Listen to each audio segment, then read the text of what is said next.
Hello friends, welcome back to my channel chat Baba. आज के इस वीडियो का प्राइमरी ऑब्जेक्टिव तो नो डाउट, जैसा कि आपने टाइटल में देखा होगा, to show off my profit of the first week of July. और नेक्स्ट जो मैं वीडियो के आखिरी में बताऊंगा कि हमको कैसे आने वाले 2 वीक्स में या इस मंथ बोले तो बजट के पहले कैसे ट्रेड करना है, ताकि हम लॉस से बचें और मैक्सिमम जो मार्केट का भी मूड एंड माहौल है, अप ट्रेंड में है बहुत ही अच्छे तरीके से। तो इसमें हमको कैसे बचना है लॉस बनाने से और प्रॉफिट कैसे इंक्रीज कर सकते हैं, इसके बारे में मैं बताऊंगा वीडियो के आखिरी में। तो पहले मैं इस वीक का, फर्स्ट वीक का जुलाई का प्रॉफिट दिखा देता हूँ। पहले मैं इस लिंक को रीलोड कर देता हूँ ताकि कोई डाउट ना रहे कि फेक है कि रियल है। और उसका सेगमेंट में फीचर एंड ऑप्शन और डेट है 1 तारीख मंडे से लेके सैटरडे 6 तारीख तक का मैं डेट सेलेक्ट कर देता हूँ। और 5 ट्रेडिंग डेज थे, उसमें से मैंने 4 दिनों ट्रेडिंग तो इस दिन किया होगा, पर एग्जिट चूंकि नहीं किया होगा इस वजह से मंगलवार के दिन प्रॉफिट नहीं हुआ, इसलिए नहीं दिख रहा है। और नई पोजीशन बनाया होगा, कोई पुरानी पोजीशन को एग्जिट नहीं किया था मंगलवार को, इस वजह से ना तो प्रॉफिट दिखा रहा है ना तो लॉस दिखा रहा है। पर मेरे कुछ पोजीशंस थे और उसको मैंने बुधवार के दिन बुक किया, जिसमें मुझे 16,000 का प्रॉफिट हुआ था। और इस वीक में मुझे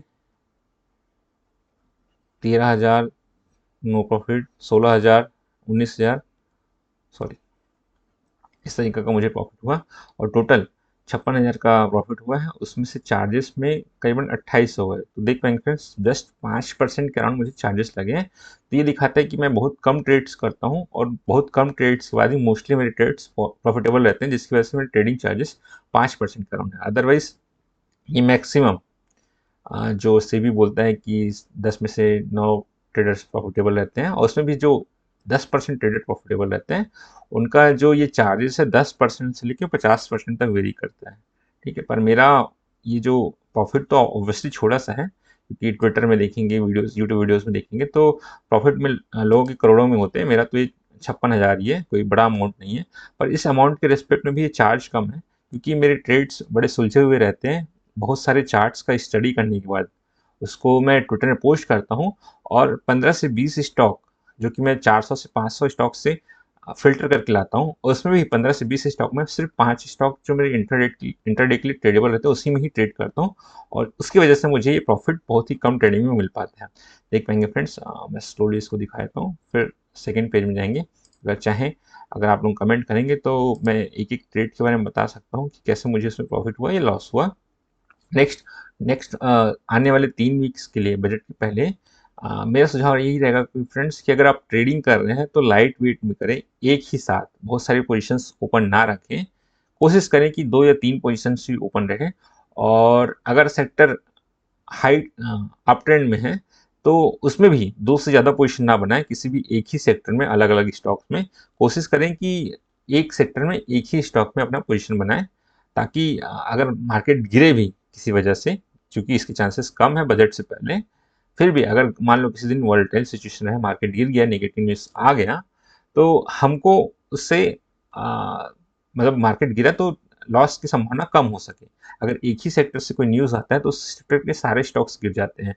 अगर वैसा सिचुएशन होगा तो जैसे आपने मेटल स्टॉक जो अभी अप ट्रेंड में है, इसमें सारे पोजीशंस मेटल स्टॉक में बना लिया, एनएमडीसी, सेल में, जिंदल में, तो हो सकता है नेगेटिव न्यूज़ आए तो तीनों के तीनों स्टॉक गिर जाएंगे। पर अगर आपने मेटल और फार्मा दोनों में अलग अलग स्टॉक में अपनी पोजीशन बनाया है, तो अगर एक में भी लॉस होता है तो दूसरे में प्रॉफिट होता रहेगा।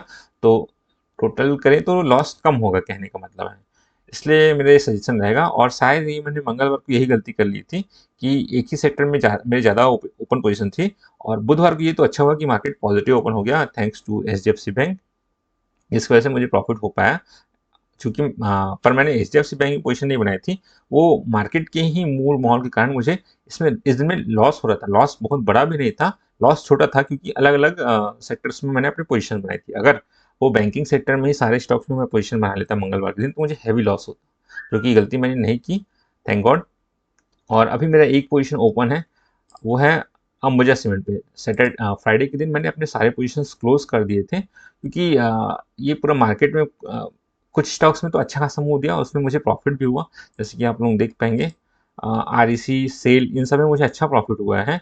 पर वही कुछ स्टॉक्स ऐसे हैं जिसमें मूवमेंट नहीं आता था और मैंने ऑप्शंस के थ्रू उसमें पोजीशन बना ली, तो कुछ खास मूवमेंट नहीं आया, जिसकी वजह से मेरा स्टॉक को प्राइस तो वहीं का वहीं था, क्योंकि मूवमेंट नहीं है इस वजह से मुझे ऑप्शन में भी लॉस होने लग गया, तो मैंने एग्जिट कर लिया, जो कि अच्छा रहा मेरे लिए। और फ्रेंड्स, अगर आप चाहते हैं कि मैं स्टॉक के चार्ट्स रेगुलर पोस्ट करते रहूँ तो कमेंट करिए, और ट्विटर में चार्ट बाबा के नाम से मेरा ट्विटर हैंडल है, उसमें भी जाकर मुझे फॉलो करें। Thank you.